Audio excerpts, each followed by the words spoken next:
తెలంగాణలో ఎమ్మెల్యే కోట ఎమ్మెల్సీ కాంగ్రెస్ అభ్యర్థుల జాబితా విడుదలైంది. దాంట్లో ముగ్గురికి అంటే కాంగ్రెస్కి 3 సీట్లు వస్తాయి కాబట్టి ముగ్గురిని ఎంపిక చేయడం జరిగింది.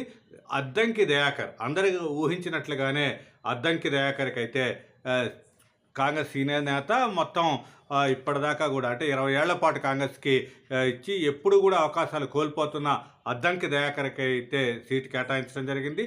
దాంతో పాటుగా మహిళా కోటాలో విజయశాంతికి ఎవరు అనూహ్యంగా కూడా ఎమ్మెల్సీ సీటుని కేటాయించారు. దాంతోపాటు శంకర్ నాయక్ నల్గొండ జిల్లాకి చెందిన ఎస్టీ సామాజిక వర్గానికి చెందిన శంకర్ నాయక్ కూడా ఇంకో సీటు అంటే కాంగ్రెస్ నుంచి ముగ్గురు పేర్లు అద్దంకి దయాకర్, విజయశాంతి, తర్వాత శంకర్ నాయకులకి మొత్తం కూడా లిస్టు విడుదల చేయడం జరిగింది.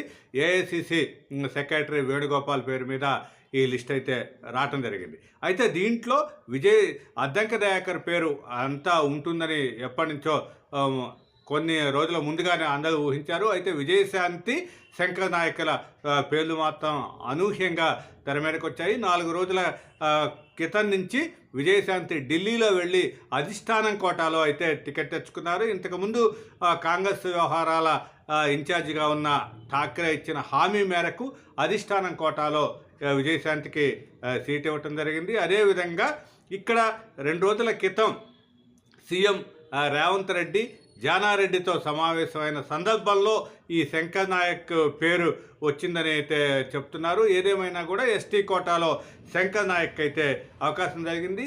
అవి కాకుండా కొన్ని పేర్లు ఇవన్నీ కూడా వచ్చినా కూడా రేవంత్ రెడ్డి తనకి అనుకూలమైన కమ్మ సామాజిక వర్గం వాళ్ళకి ఒక సీట్ ఇవ్వాలి, తర్వాత మిగతా వాళ్ళకి ఇవ్వాలి అని ఏదైనా సరే వీటన్నిటిని కూడా కాదంటూ అధిష్టానం నుంచి అయితే అద్దంకి దయాకర్, విజయశాంతి, శంకర్ నాయక్ పేర్లు అయితే విడుదలయ్యాయి. అయితే మరో 4వ సీటుని యథావిధిగా మిత్రపక్షం సిపిఐకి కేటాయించాలని అయితే నిర్ణయించారు.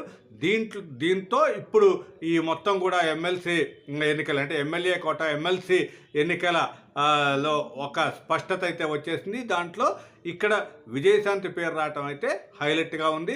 అయితే ఒక సీటు ఎమ్మెల్యేల సంఖ్య ఆధారంగా ఒక సీటు బీఆర్ఎస్ గెలుచుకునే అవకాశం ఉంటుంది.